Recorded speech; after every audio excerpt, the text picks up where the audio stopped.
Heartbreak. I don't buy the idea that there is a one and only. We used to marry till death do us part. Today we marry till love dies. We used to marry and have sex for the first time. Today you marry and you stop having sex with others. You used to have monogamy, one person for life, and today monogamy is one person at a time. And everybody says I'm monogamous in all my relationships. The norms are changing so fast. There is nothing you can do when you leave a person than to tell them, so sorry that you're hurting them, you have loved them deeply and you wish them the best and you thank them for everything they've given you, and yet you're going to go. And it is just raw pain. You can't circumvent that. This can't be right. Look at this here.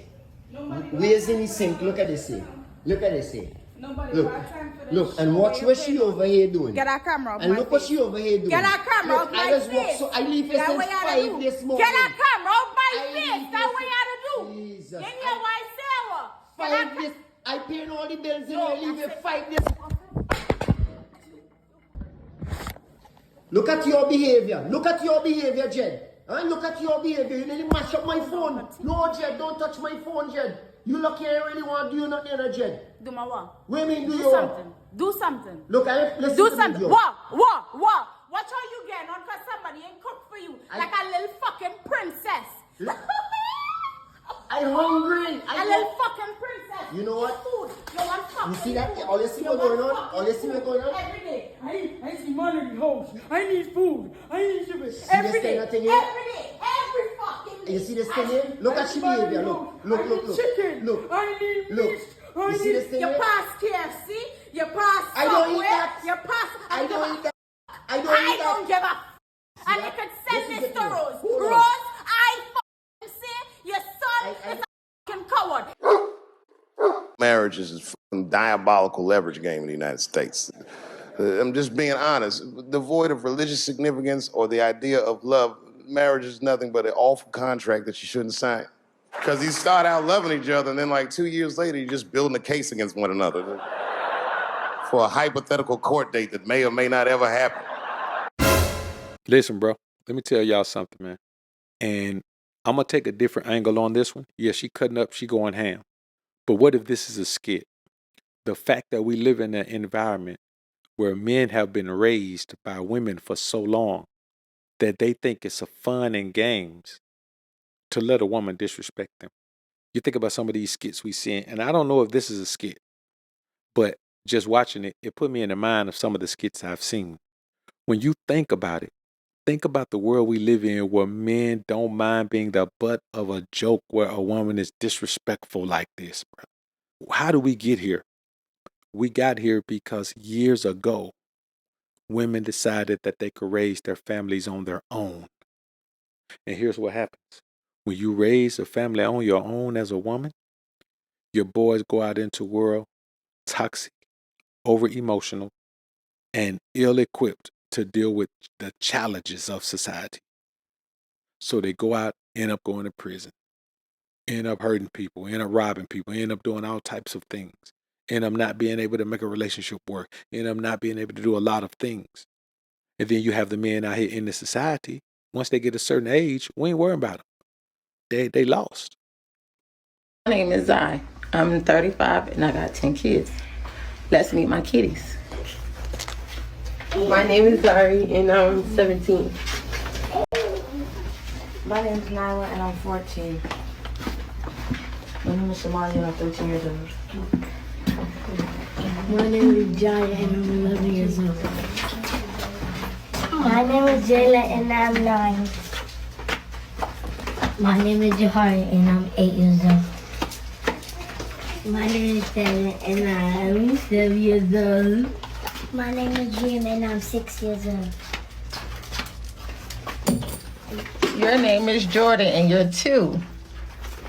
And your name is Jador and you're 4.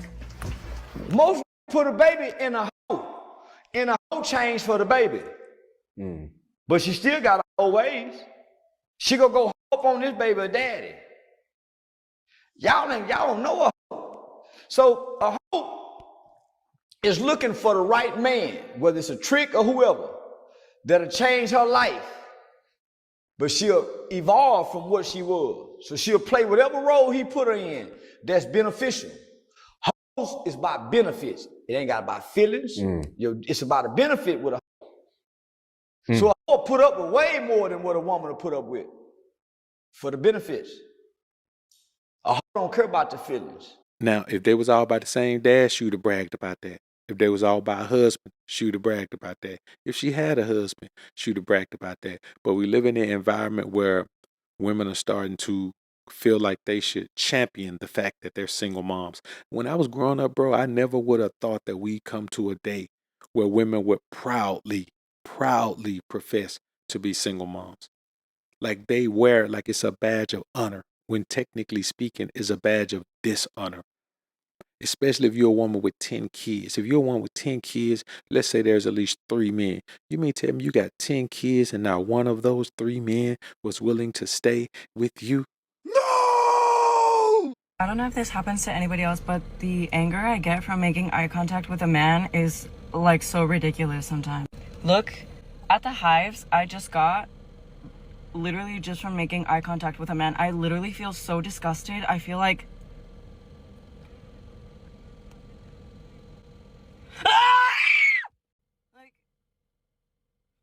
ew! It stresses me out. Don't look at me! So the Jezebel spirit affects both women and men. Revelation chapter 2, verses 18 through 23 says we are not to tolerate people who operate in the Jezebel spirit because they do much evil. Jezebel does their damage through controlling and manipulating their victims to do what they want, forcing them to live a compromised, sin-justified life and not obeying God. They operate in a level of witchcraft. When their victims decide to break free and get away from them and no longer submit or obey their demands, Jezebel then resorts to controlling them through lying about them to others, devising a false narrative in order to get others to hate them and stop them from accomplishing what the Lord wants. Most people will believe their lies because Jezebels are great actors and actresses, and many support Jezebels to hate on their victims to stop them from doing what the Lord wants them to accomplish. In 1 Kings chapter 21, verses 1 through 16, Ahab wanted Naboth's vineyard to turn into a vegetable garden. Naboth refused to sell it to him, for he's going to give it to his kids. So when Ahab pouts about it, Jezebel notices and says, well, I'll get it for you. So she arranged a banquet, invited Naboth to it under false pretense to honor him.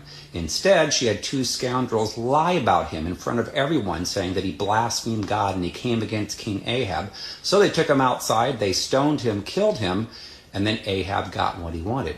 So people who are operating in the Jezebel spirit, they've infiltrated the churches and ministries, businesses, schools, and in most families and all facets of life. They are used by Satan to stop godly people from obeying the Lord and justifying sin. They have no shame or conviction with their evil behavior. God is exposing them now more and more every day. The world will call them narcissists. 2 Timothy chapter 3, verses 1 through 9 talks about the narcissists and Jezebelic people. It says we are to have nothing to do with them if they refuse to change. The only way that they can change is if they repent for their pride and rebellion, and they forgive others who hurt them when they were growing up, and then command the demons to go. So our ministry, Restored to Freedom, has helped thousands of people who had the Jezebel spirit to change. And the only way that they could do it is they had to admit that they have an issue and that they need to want to change. Then they need to forgive everyone who hurt them from their hearts. They need to repent for their pride and sin. Then you can command Jezebel to go. You can command Leviathan in Job 41, pride, to go. And when you command the demons to go, then they can walk in the fruit of the Spirit. But so many people do not do that. This is another thing that has ruined the relationship dynamic in the United States. We all know in our real lives, even growing up, you know your mama talked too much. The only woman you knew that didn't talk too much was your grandmama, because she didn't live long enough to realize that running your mouth like that ain't going to benefit you. But your mama, your aunties, your sister, your cousins, all they do is run their mouth. But you only had to deal with them in the house. Now, all of a sudden, you got to deal with it every day. all over social media. All women do is run their mouths. You understand what I'm saying? So when you live in an environment where a woman could just run her mouth like that, then she's never gonna give you shut up in this. And if a woman don't give you shut up in this, she can't give you obedience, because a woman has to pay close attention in order to be able to thrive with the information she has. That's why they do so well at university. That's why they choose that as their chosen path a lot of the times, because when they go to university or college, however you want to call it, they have an opportunity to just sit with the information. You know what I mean? You sit in a lecture hall, man, while a professor giving a lecture, you got time to sit with the information. Hear me out. What if some women don't really want a man, they really want a father? Because hear me out, like some women be wanting to be in a relationship, they want the man to pay for everything, nothing wrong with that, but then like do no work in return. And I just feel like that's the kind of relationship a father has with their kid daughter. You get what I'm saying? Like the father will provide for his daughter without the daughter needing to do anything in return, because that's just genuinely how it goes. But like you entering a relationship with that type of mentality, it's like it don't work like that. So it's like, do you really want a man or do you really want a dad? You get what I'm saying? Relationships are now 50-50. They're 100-100. Ooh. You got to be 100% of what you're supposed to be, and then she has to be 100% of what she's supposed to be. That's how you have the ideal functional relationship. I'll tell y'all like this, man, and I want y'all to understand this. A husband is a daddy for a grown woman. Now, of course, there's some nuances that are different, but I'm saying a husband is in the position of daddy to a grown woman. And it works as long as a woman is willing to remember that she needs to have the reverence for her husband that she has for her dad. The problem is the majority of these women didn't have that reverence for their dad. They don't have that reverence for their dad. That's why you have to make sure. It doesn't matter where you are in the world or who she is or where she is. You must remember that she must have grown up with that reverence for her dad in order to be worthy of the wife position. So what she's saying is exactly right. The problem is she also stated that women don't give anything back. They don't. They want you to treat them like your daughter, but they want to act like they're in a position of power.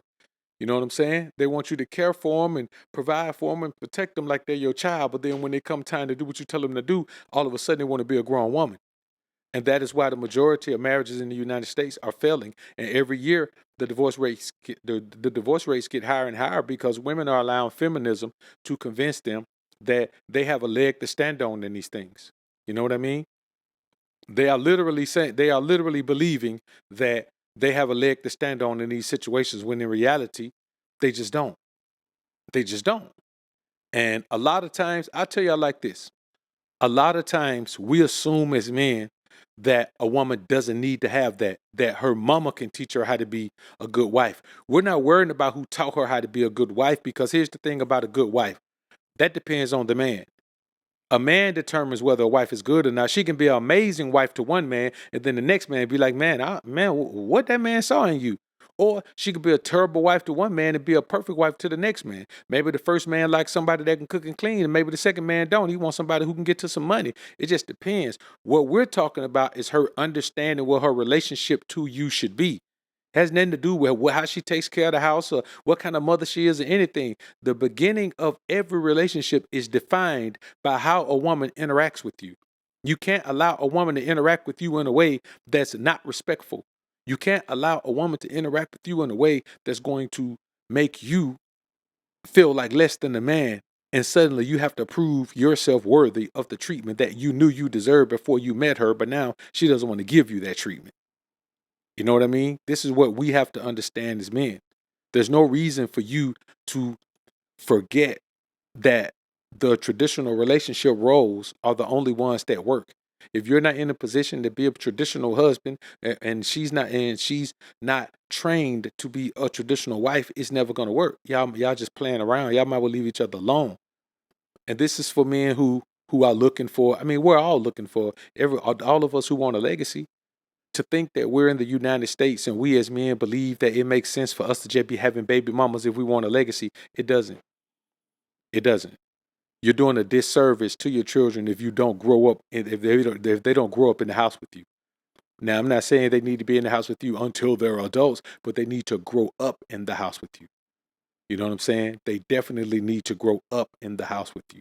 All the other stuff people be talking, man, we don't care about that. But that needs to happen. There's just benefits that come with that they're not going to get if they don't grow up in the house. It doesn't matter how active you are as an absent father. You're never going to be able to give the things that are necessary, because parenting, teaching, schooling, discipline, punishment, reward, all of those things are daily endeavors that have to start really young. And if you miss that boat, I was talking about this with my partner just last night. If you miss that boat during the younger years, you don't get a chance to make that up. Those years can't be made up. Those are the most impressionable years. And so whether it's love for you or hate for you that's built, respect for you or disrespect for you that's built, appreciation for you or lack of appreciation for you that's built during that time, that's what that child's going to carry on into the rest of their lives. You're never going to be able to fix that. So a woman has to be willing to be in a situation where she understands it's her job to submit to you. And you know what? I look at it like this. I say if women have a problem with the word submit and obey, okay. Game is about talking to a woman in a way that's going to make her do the thing you want her to do. Now, I ain't telling you to beg the broad or but what I'm saying is true game is really just having the right thing to say to a woman, like a strike of lightning, instantly. You know what I mean? And if submission bothers your woman, then talk to her like an employer. You understand? I tell my woman, man, you know, this is my business. My life is my business. You know, I'm the owner. I'm the CEO. I'm chief operations officer, all that. But you know what you are? You're my top consultant. You're my top consultant. If I need somebody to have some input, I'm coming to you first, baby girl. So you my top consultant. You my chief consultant. I can't make you an equal to me. You don't do the work I do. You know what I'm saying? The life was already here when we met, so I can't do that, but I can't make you my chief consultant, which means that your opinion matters on everything, baby girl. Your opinion matters. You know, I'm not telling you that I'm going to make the decision that you want me to make every time, but I will consider your opinion, your outlook on things. Go.